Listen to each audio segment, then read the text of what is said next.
Buffy the Vampire Slayer is a fantasy TV show that stood the test of time not only because of its iconic titular hero, but because of the brilliant villains featured on screen. With each season introducing a new big bad, and the series including plenty of amazing one-off antagonists that we'll never forget, it's not surprising that the villains are part of the Buffy episodes that are masterpieces. Buffy was often a villain of the week show, meaning we had plenty of one-off antagonists in addition to the main big bads. While some of them were forgettable, others made their mark on the show despite their brief appearances. Dracula. Dracula in Buffy the Vampire Slayer. By the time Dracula appears in Buffy the Vampire Slayer Season 5, Episode 1, Buffy vs. Dracula, the series had already tackled some of the most prominent vampire lore in history. It makes sense that Buffy would have to contend with Dracula's legacy eventually, even if he only stars in one episode, and quickly fades from memory. However, beginning Buffy's significant character development in Season 5 with her battling Dracula makes a lot of sense, and elevates him as a villain. She struggles to uncover what her role is as the Slayer and as a young woman, wishing for a clear path and sense of purpose. The confusion of her conflict with Dracula opens Buffy up for what's to come. Professor Maggie Walsh. Professor Maggie Walsh in Buffy the Vampire Slayer. The leader of the initiative and something of a mother figure for Buffy's boyfriend, Riley, Professor Walsh is a classic villain who thinks she can play God, but ends up flying too close to the sun. Professor Walsh creates Adam, Season 4's central antagonist, and though she's eventually killed by her pseudo-son, she disrupts Riley's sense of identity, complicating his relationship with Buffy. It's hard to determine the most shocking moments in Buffy, but seeing Walsh as a reanimated corpse doing Adam's bidding in Season 4 is one of the more disturbing images in the show. However, watching Buffy outsmart Walsh before her death and prove that the mystical and magical aspects of the Slayer's role are just as important is a satisfying aspect of Walsh's downfall prior to her death. Mr. Trick. The Mayor and Mr. Trick in Buffy Season 3. Mr. Trick is one of the most underrated villains in Buffy history, and it's not hard to argue that he should have gotten a lot more screen time throughout the show.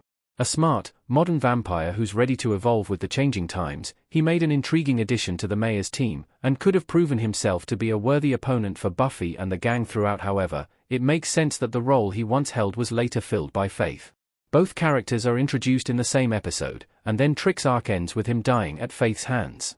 This means his absence opens the door for her to join the Mayor and begin her villain arc. Despite his short tenure, Trick does distinguish himself and earn a place in Buffy history. Principal Snyder. Snyder played by Armin Shimerman in the What's My Line episode of Buffy. After the first principal of Sunnydale High School is eaten by a pack of high school students possessed by a hyena demon spirit, Principal Snyder enters the scene. While Principal Flutie was a thorn in Buffy's side, Snyder makes it his business to make her life as difficult as possible, slowly antagonizing her and helping to ensure that she sees high school as hell. There are many moments when Snyder is one of the most hateful characters in Buffy, like when he expels Buffy at the end of Season 2, or when it's revealed that he's been helping the Mayor all along. While Snyder is never outright murderous or violent, the pleasure he takes in punishing students, particularly Buffy, will always make him a villain whose downfall we love to see coming. Sweet. Sweet in Buffy the Vampire Slayer. Buffy Season 6, Episode 7, Once More, with Feeling, is one of the show's most iconic installments, paving the way for musical episodes in TV series of all genres. However, Buffy did it better than most projects because the fantasy show was able to explain its sudden musical sensibilities through the villain, Sweet. As far as demons go, Sweet doesn't get much screen time or come off as particularly scary, but his impact on the story can't be overlooked. All the secrets the characters had been keeping come out during Once More, with Feeling, setting the season on a new trajectory and causing massive amounts of upheaval, making Sweet a more vicious villain than some of the more violent antagonists of the story. Ethan Rayne. Ethan Rayne in Buffy the Vampire Slayer. While there are plenty of human villains to counterbalance the demons and monsters that Buffy faces throughout the show, Ethan is an early example of the human selfishness that Buffy would further explore in the later years.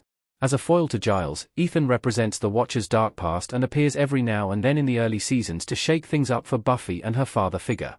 If anything, it would have been exciting to see Ethan even more fleshed out and given additional screen time in Buffy, as his role as Giles' shadow is an interesting position within the fabric of the story. Though Ethan's tricks are typically stopped just in time, many of his hijinks are much more dangerous and nefarious than they might seem on the surface. Adam. Adam looking down in the Buffy the Vampire Slayer episode, Goodbye Iowa. Buffy Season 4 was a major transition period for the show, and this comes through in all facets of the story, including the narrative's big bad. As Buffy learns more about the initiative and Riley's connection to the group, it's obvious that there's something the Commandos aren't telling her, and this turns out to be Adam, the human-demon machine hybrid who wreaks havoc through the latter half of the season. Adam lacks some of the gravitas and fear factors of other big bads, but he's interesting because of what he represents in the story and the thematic purpose of his creation. Additionally, the way that Buffy, Xander, Willow, and Giles have to merge their spirits to defeat him is one of the more creative final battles of the show, and helps reaffirm the central group's bond. Drusilla. Spike and Drusilla dancing at the bronze in Buffy the Vampire Slayer. Drusilla is the least developed of the foursome of Spike, Angel, Darla, and Drew, but she's also one of the most fun to watch. Her psychic powers and connection to the divine make her a contradiction as a vampire, and often lead to situations where Drew gets to say the more surreal and slightly comedic lines that help to break the tension throughout Buffy.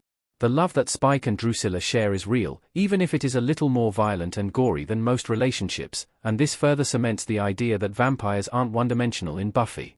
Though Drew doesn't take center stage the way Spike does as the seasons progress, she's eternally memorable, and her relationship with Spike is one that helps fuel his redemption arc. Darla. Julie Benz as Darla in Buffy. Buffy is a fantasy show with a perfect beginning, and Darla's character is a large part of why.